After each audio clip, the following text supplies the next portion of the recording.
Hi, this is Alex from devstories.eu.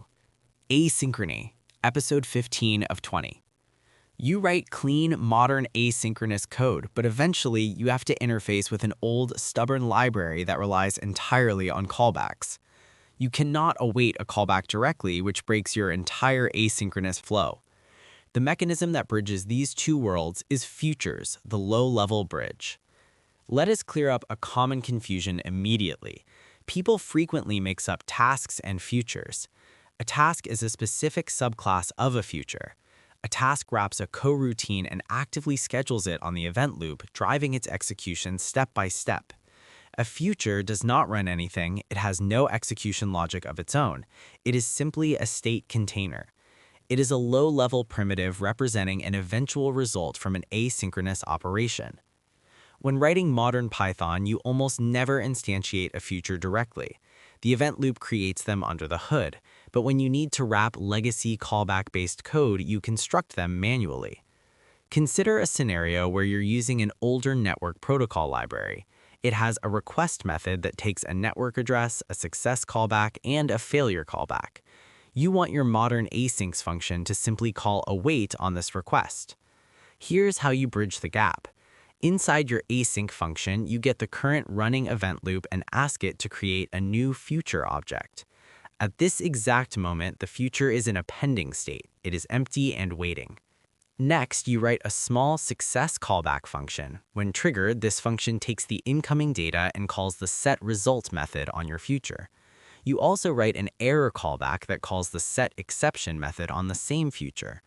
You pass both of these functions into the legacy request method and start the network call.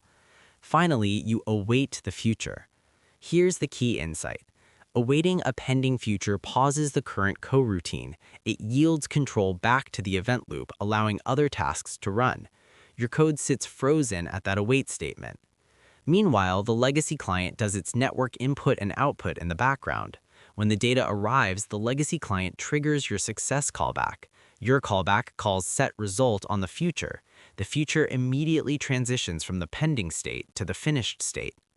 The event loop notices this state change. It wakes up the coroutine that was waiting on that future, unpacks the resort stored, and your async function resumes execution just as if it had awaited a native coroutine. If the network call failed, your error callback sets an exception on the future instead. When the event loop wakes the coroutine, it raises that exact exception at the await line. A future has strict rules about state. It can only transition out of the pending state once. If a callback attempts to call setResult on a future that is already finished, Python raises an invalid state error. You can also cancel a future manually. If you do, it enters a canceled state, and any coroutine awaiting it immediately receives an async canceled error.